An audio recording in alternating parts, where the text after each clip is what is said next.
Chapter 40. Bhumika. Jivan found her in her own chambers, where she was pinning her earring into place.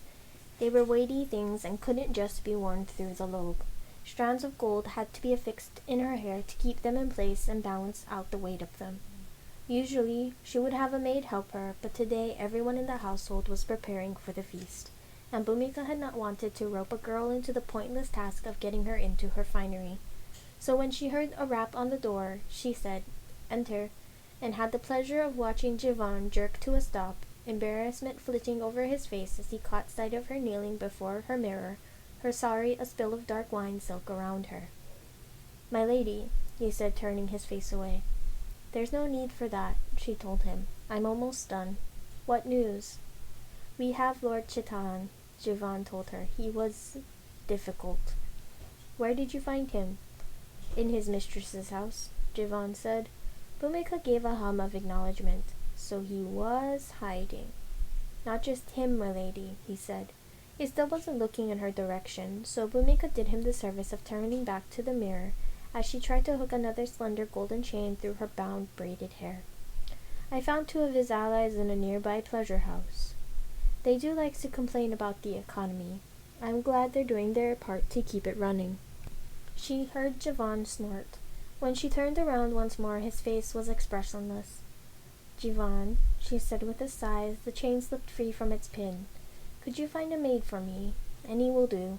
She gestured at her hair ruefully. "I can't hook this correctly."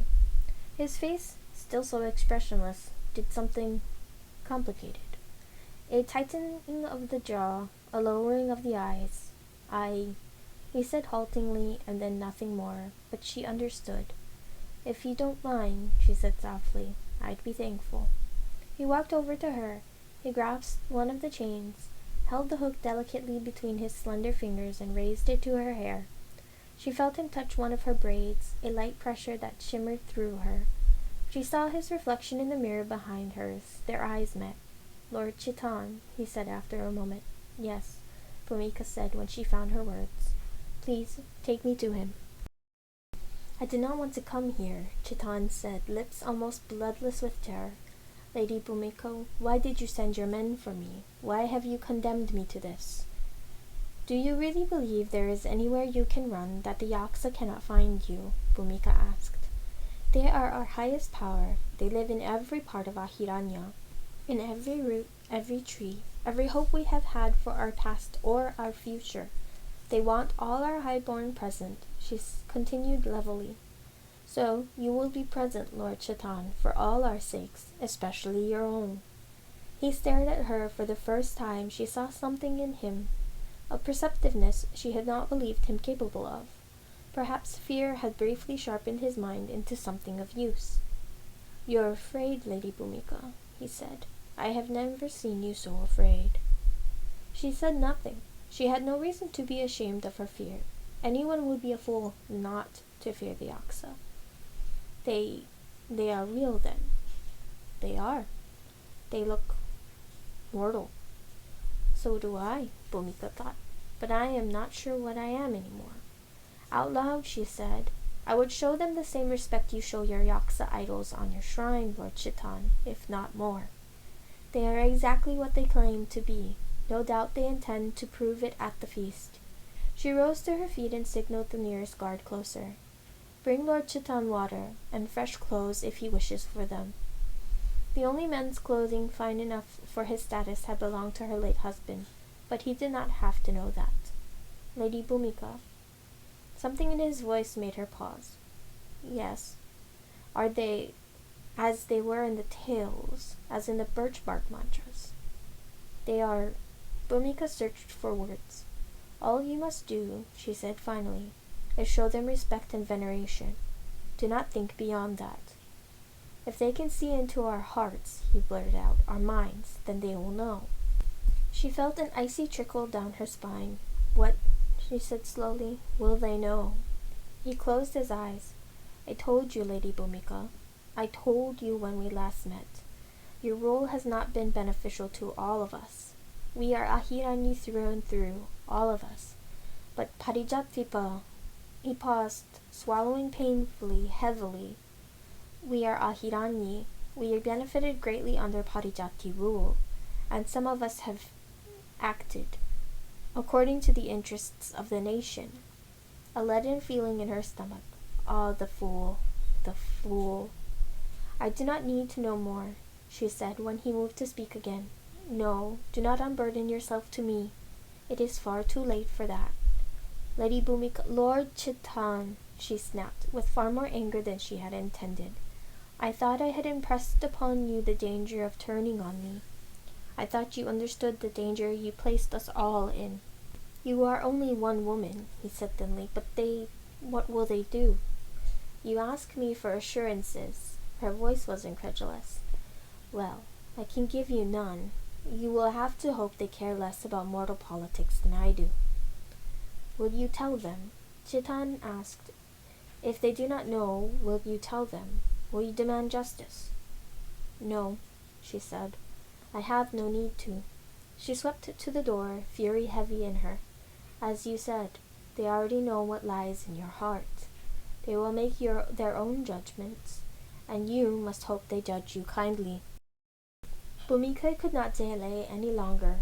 She began to walk toward the feasting hall. At her side, Jivan was her shadow, as always. My lady, he said, at the feast. I will be there. She waited. When it became clear he did not intend to say anything more, she said, Of course. You'll be on guard.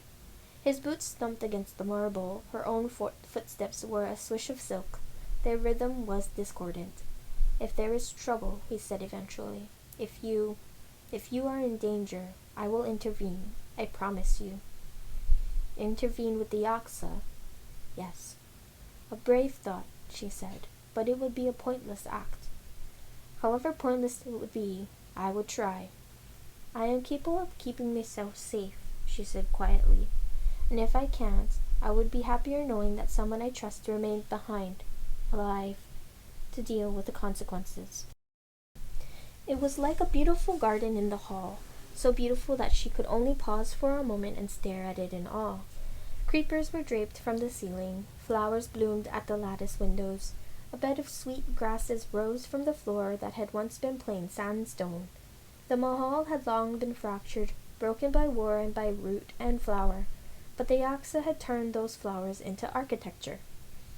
Then she walked forward, a steady and even glide between the rows of laden tables, heavy with ripe fruit, rich dals, sabzi, studded with almonds, platters of rice, colored yellow and red and gold with saffron, fat raisins, and filigrees of crisp onions flecked darkly onto their surfaces. The Yaksa were kneeling at the head of the feast, all of them seated together. To their left sat the twice-born mask keepers and Kritika. To the right sat Ashok. Next to him was a space clearly reserved for her. The lords of Ahiranya had come in droves. Like Chitan, many of them had been dragged here or cajoled by Jivan's men. But some were here for faith. She could see the certainty in the worship of their eyes. Her lateness meant that they were all far into their meals, plates piled high, half-empty glasses of liquor arrayed in front of them. Bhumika seated and then steeled herself, forced a smile to her mouth and reached for the food. Ashok took her hand. No, he said hushed. He wasn't looking at her. Wait. Ashok? Wait, he said again. He met her eyes. Can't you feel it? See it? Bhumika looked down at the food, then she understood. The rice on the platter before her had begun to glisten, soften, its surface bursting. The fruit withered, puckering like flesh in cold rain. Before her eyes the flesh split open, seeping liquid that looked and smelled entirely like blood. The scent grew stronger, and Ashok's grip tightened punishingly. The food was quite suddenly riven with rot. For a moment the room went utterly still. People froze, their mouths full and open, their fingers still pressed into bowls of what had once been food. Then someone let out a noise. A choked, horrified scream, and the silence splintered. Men and women wrenched themselves back from the tables, screaming. Bhumika yanked her hand free from Ashok's and stood. Flower petals fell upon her hair, their skin like flesh, their smell rotten sweet. She could do nothing, absolutely nothing. This was not the gentle, awful arrival of the rot as Bhumika had known. This was fast, a swift metamorphosis of flesh to flower. She saw skin rupture, plants flowering, saw people change, twisting before her eyes as green sprouted through skin, through hair, reshaping them. This, then, was the purpose of the feast. This. At the edge of the room she saw Javon watching, terror in his face. "Do not move," she tried to say with her own face, with the stillness of her own body. "Stay where you are. Do not try to help me. Oh, please, do not."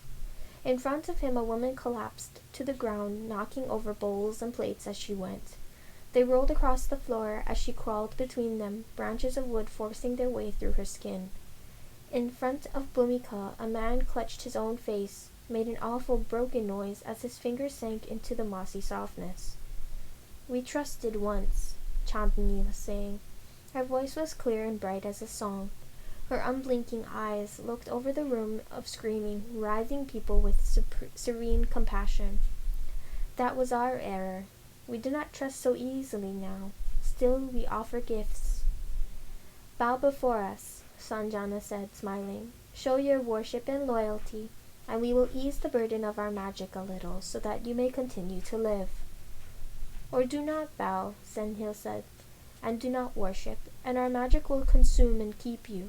We will remember your faces and your skins, and carry them with us, but you will be dead." His expression was remote. "Choose."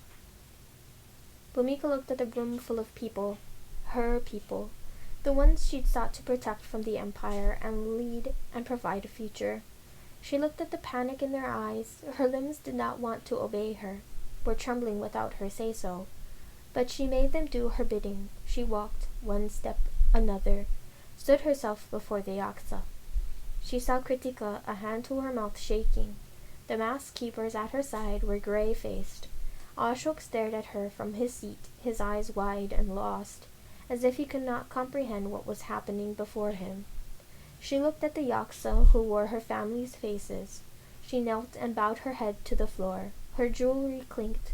The chains in her hair felt heavy enough to pin her skull down. "What are you doing?" Nandi asked curiously. "I am bowing to you," she said evenly. "I am showing you my worship and my loyalty, as you asked." "You are already our temple daughter," Sanjana said, amused. "Already hallowed. The rat cannot touch you, daughter. As we know, you are ours." Bhumika raised her head. "As your temple elder, it is my duty to lead by example," she said levelly. "So I have. So I shall continue to do so." She bowed again. Behind her, other highborn finally began to understand. One stumbled forward, then another. She heard the clink of fallen cutlery, the scrape and scuffle of bodies. Around her shadows gathered. She bowed again, and all the highborn lords of Ahiranya followed suit. "Good," Chandni said, pearl-eyed, smiling. "Good, my dear ones. Good. You've chosen well."